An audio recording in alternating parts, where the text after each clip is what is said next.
Hello, howdy, howdy, ho. Get ready for today's video. That was corny. So we're gonna keep working with adding and subtracting mixed numbers, but today we are doing it with regrouping. This video will explain how to do that. I'm gonna go ahead and put the video full screen and get out of your way so that you can get ready for your practice for the day. I have like bars. Maybe I should be a rapper. All right, y'all have a good day. Bye.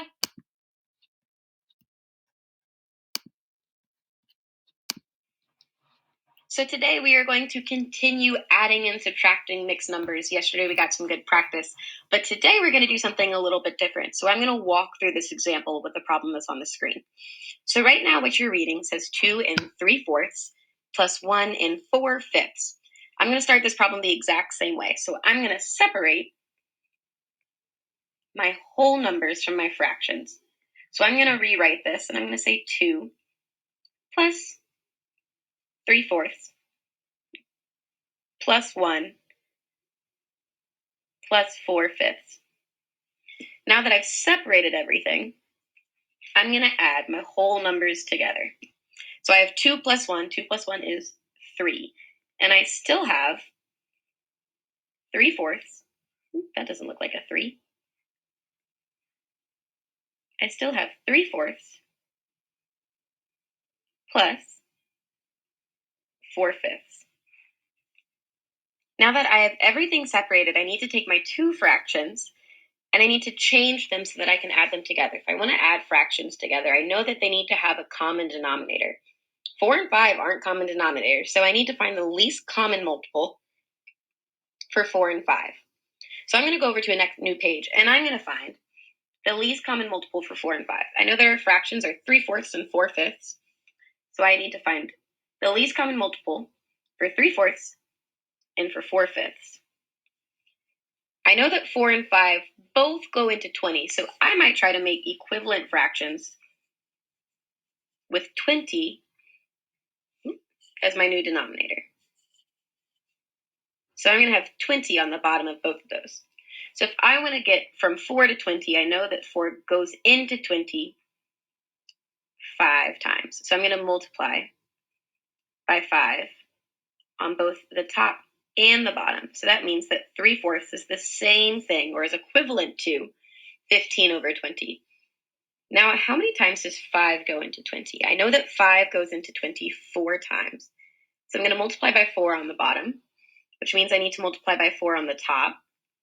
And so I know that 4/5 is equivalent to 16/20.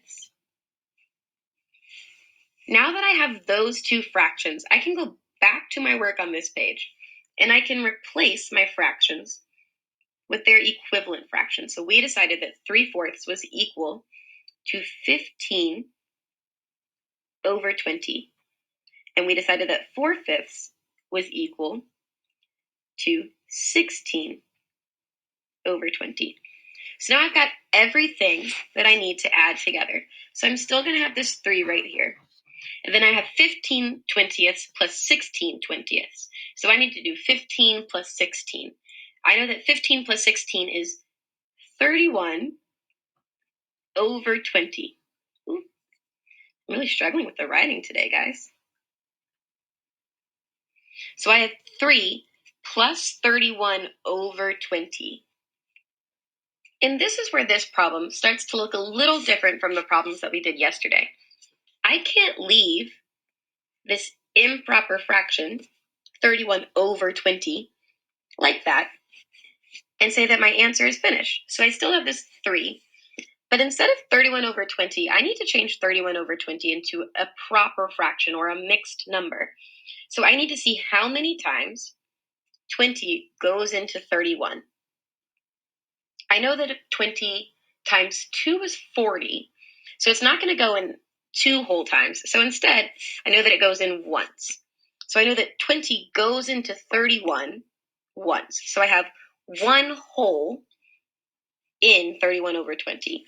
I know that my denominator still needs to stay out of 20. So then I'm going to subtract 31 minus 20. 31 minus 20 is 11. So my mixed number that I'm adding, instead of an improper fraction, is going to be 1 and 11/20. And now I can kind of repeat the same steps that I started with. I've got 2 whole numbers here. So I'm going to add 3 plus 1, which is 4. And then I still have my 11/20. So my final answer is going to be 4 and 11/20. I needed to change my improper fraction to a mixed number, or regroup it, and then add my whole numbers together before I can say that I'm done with my problem. So let's try this one more time together on another problem. This problem says 4 2/3 plus 1 5/6. So I know that step 1 is going to be adding my whole numbers together and separating the fractions. So now that I've separated my whole numbers from their fractions and then added them together, my problem should look like 5 plus 2/3 plus 5/6. 2/3 and 5/6 do not have the same denominator. So I need to change my fractions so that they have a common denominator. The least common multiple for 3 and 6 is going to be 6. I know that 3 fits into 6, so I only have to change one of those. I'm going to go ahead and do that now. I know that 3 fits into 6 2 times, so I'm going to multiply the bottom by 2 to get 6 on the denominator, and I'm going to multiply the top by 2 to get 4. So an equivalent fraction to 2/3 is 4/6. So I've rewritten my problem to say 5 plus 4/6 plus 5/6. Now that I have all of the parts, I can go ahead and add my fractions together. Remember that when you're adding fractions, you add straight across the top and you leave the denominator the same. So now that I've added everything together, I have my 5 plus 9/6. But that looks like an improper fraction again right there. I know that 6 is going to fit into 9, so I need to regroup, or I need to turn my improper fraction to a mixed number and start adding again. I'm going to start that over here on the right side. So I know that 6 goes into 9 one time. So I'm going to have one big number. That's one whole number. And then I need to keep my denominator the same. So I'm still going to have 6 on the bottom.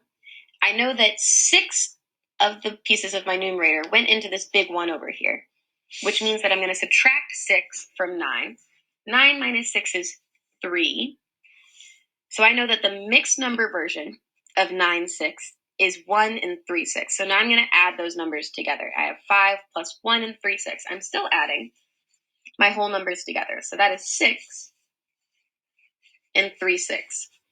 I still don't know if my work is done. Can we simplify 3/6 anymore?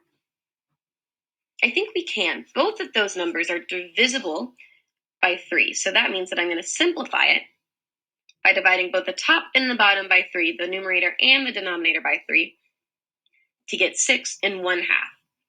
And that will be my final answer.